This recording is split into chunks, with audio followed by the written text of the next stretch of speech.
Welcome to Fireside Yankees. My name is Alex with my co-host here, Nick Nielsen. Yankees lost a doubleheader yesterday, but more intriguing news is who replaces Chad Green, who replaces Luis Heel after both are expected to go under Tommy John surgery, miss the rest of the 2022 campaign.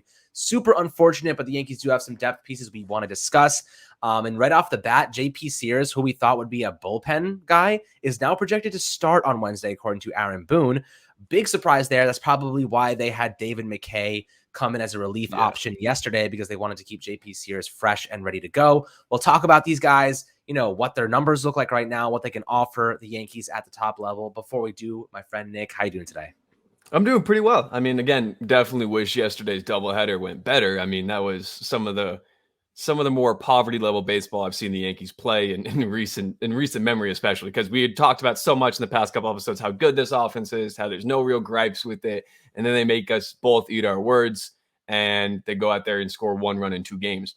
And that's, you don't want to see that. So I'm not doing great because of that. And of course, Tim Anderson hit his 3-run home run to end the game. So of course that just is the last thing. And you have Yankees fans that are like, you love to see it. And it's like, guys, no, you don't. You're Yankees fans. You don't love to see anyone beat you. I don't care about the implications behind Tim Anderson. Like, oh, it's good for baseball. Like, whatever. The Yankees lost. Why are we rooting for him to hit home runs against us? So that's stupid. But as a whole, the team's still really good. Like, I believe 30-10, correct? That's fine. Like, that's not, or maybe 30-11. Let me pull up the rankings here real quick to make sure I'm not completely mistaken. But I think they're 29-12, the record. 29-12, my bad. Jeez, I missed that a little bit. But 29-12, that's the thing. That's still a very good record in baseball. Like, that's not a bad team just because we lost a series that we probably shouldn't have lost. Now you just got to go out there and beat Baltimore tonight and tomorrow and the next day, and then 4 games against Tampa, which is huge. If you split with Tampa and you sweep Baltimore 5-2 week, that's a really good week in my opinion.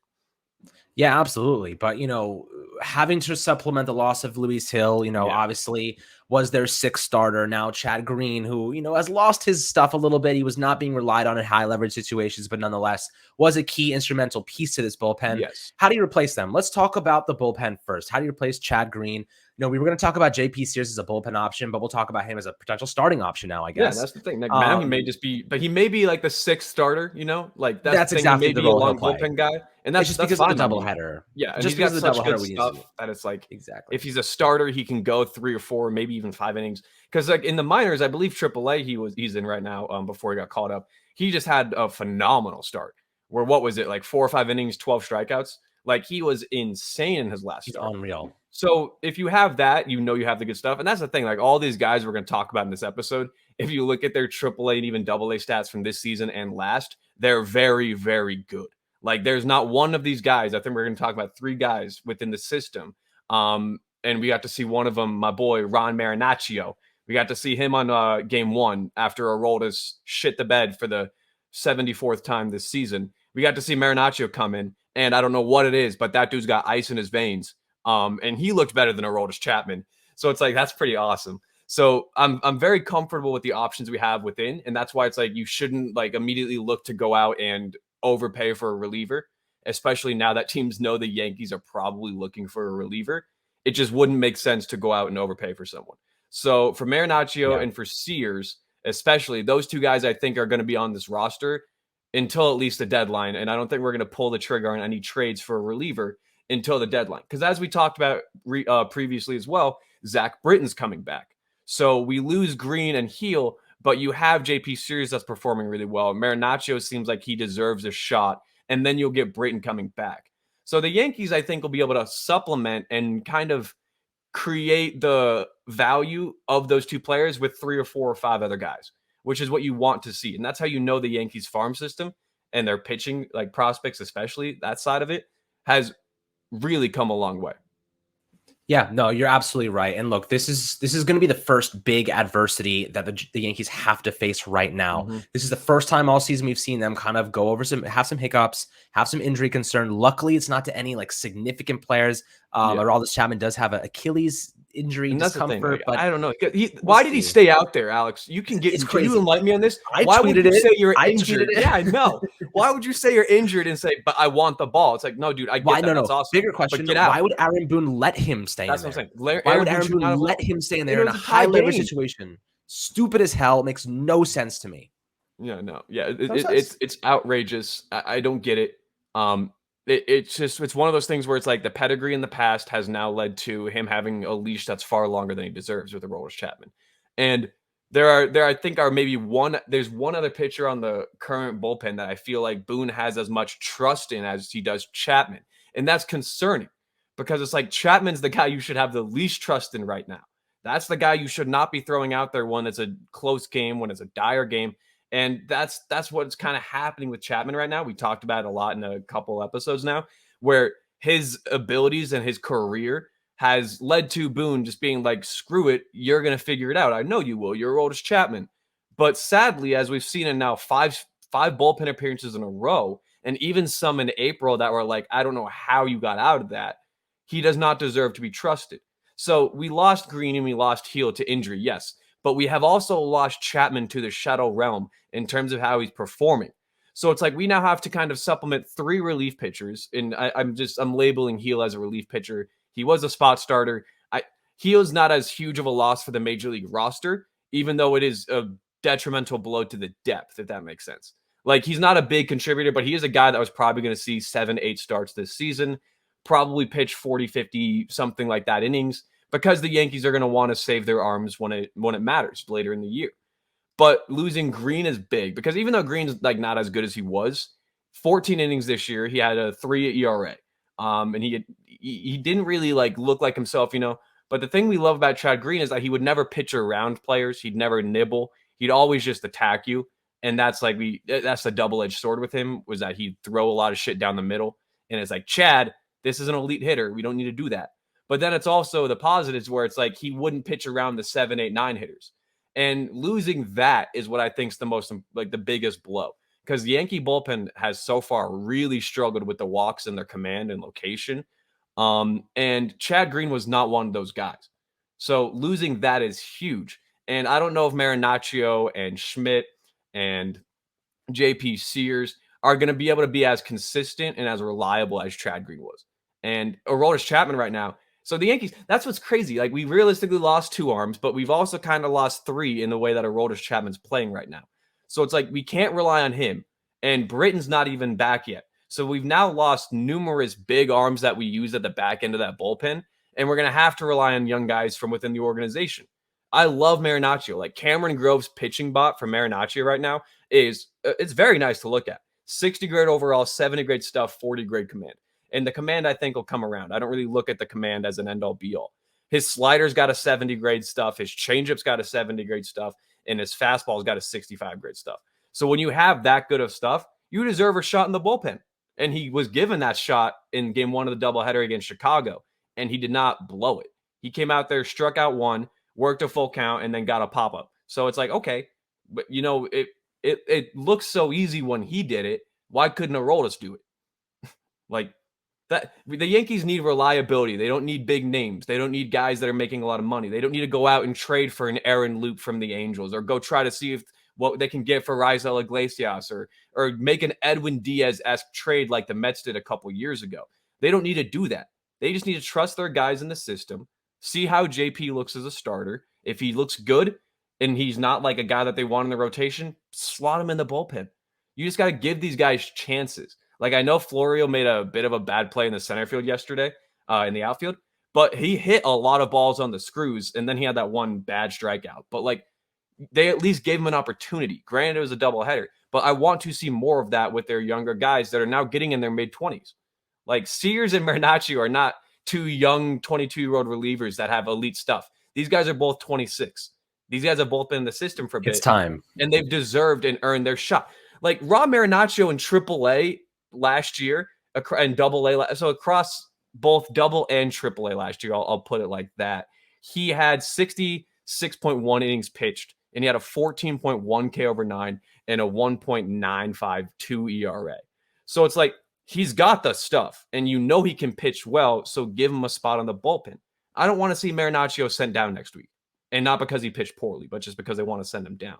Like this team needs all the help it can get. And I'm excited about the guys that are going to get the opportunity. Like I want to see Weshnevsky or Waterchuk come up as well. I don't know, man. But I just ranted for a bit there. No, But no, that was I'm great. so That was hyped for great. Marinaccio. I love it. Like Ray Liotta Seriously. Jr. He looks like Ray Liotta from Goodfellas. He's always wanted to be, as long as I can remember. I've always wanted to be a Yankee. That's Ron Marinaccio. Like, how can you not root for the guy? Exactly. Well, yeah, he's a New Jersey native, if I'm not mistaken. Yep, Tom's River Right? boy.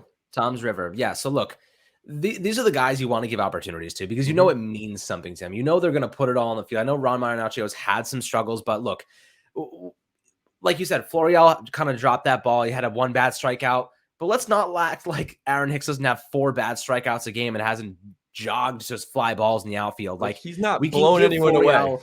right? We can give Florial the time to learn and get better because the dude looks huge. By the way, he's a monster human being. Like he's fast. We should be giving him, and he's huge. He's fast for his size, and we should be giving him the chance to get reps because he can actually get better. We know Aaron Hicks is he's an average player, realistically. At best, he's an average his player. high end now is like a 2 or 3 WAR player, in my opinion. Right. High end. So he's average at best, and Florial, at least we know, has a lot more potential than that, right? He's a young guy. He's killing AAA right now. You give him one opportunity at the majors, and that's it. Like that's done. what I'm mad about. Like if that game yesterday was we see a flow for the next 2 weeks or whatever, I'm gonna be livid because I will say now Gallo again today. Like Gallo doesn't have COVID. Luckily, they said that Gallo doesn't have COVID, but he experienced symptoms. Donaldson does. Donaldson has COVID. Well, he's on the COVID list. Yeah.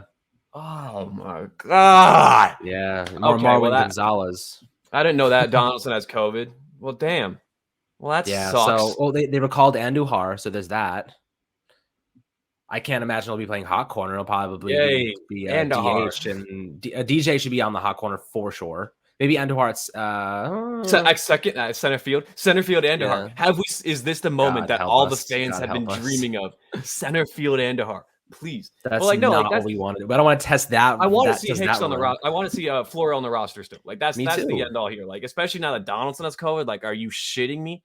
What is this? Crazy. Of course, now the fans can be like, Gio would never. Gio would never get COVID. Like I think Gio had COVID last year, but I'm not even lying about that. But the thing is that even like back to the bullpen, losing some of the guys that we've lost, like Chad Green and Luis Gil and Zach Britton before the season, we had to supplement that, and that's why we went out and got Miguel Castro, another righty that's kind of like Zach Britton, very high ground ball rate, doesn't give up a lot of home runs. Well, shouldn't be giving up a lot of home runs until yesterday. But like we've got a good enough bullpen built to where losing Green isn't, like you said, the end of the world. It isn't a huge blow. Like he's good. He's a good bullpen arm. He'd be a lot of teams number 2, number 3, some teams closers. But for the Yankees, he's not the end all be all. He's not a huge loss. Like it's a big loss, don't get me wrong, but it's not like if we lost Clay Holmes. Because if we lost Clay Holmes, I genuinely think this bullpen would implode because he is the glue that's holding everything together. We've done a couple episodes on Clay Holmes. He's been one of the most like efficient and consistent Yankees this season. Like when you use him, it doesn't matter when you use him, he goes out there and pitches extremely well. And that's all you can ask. So maybe we see, I will say this, the Aroldis shit really ruins everything. Because if Aroldis was just pitching well, we could then use Clay Holmes in Mike King's spot and Mike King as the spot starter, long relief guy. Because that's what Mike King is really good at. Mike King has said even before the season, I want to be a starting pitcher still. I have 5 pitches. Like, why am I not at least getting a shot? So I think we should give King a shot or use him in a longer role.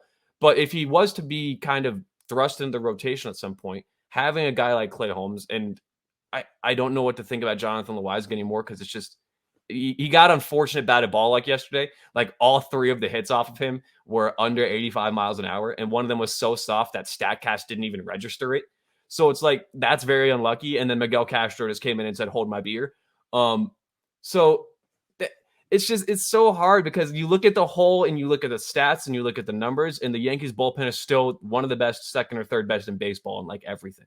But then when you watch some of them pitch, you're like, you are not very good. So I want these young guys to come up and I want people to watch them and be like, oh, you are quite good. Like Clark Schmidt, when he's pitched, has looked very good. We need to use Clark Schmidt more now. JP Sears in the minors, beast. And of course, I just talked about Marinaccio's numbers in the minors. Beast. Like these guys have been earning their dues and earning their keep, and they just need to get innings. I don't want to Yep. see shit where it's like, okay, JP Series, you started Wednesday.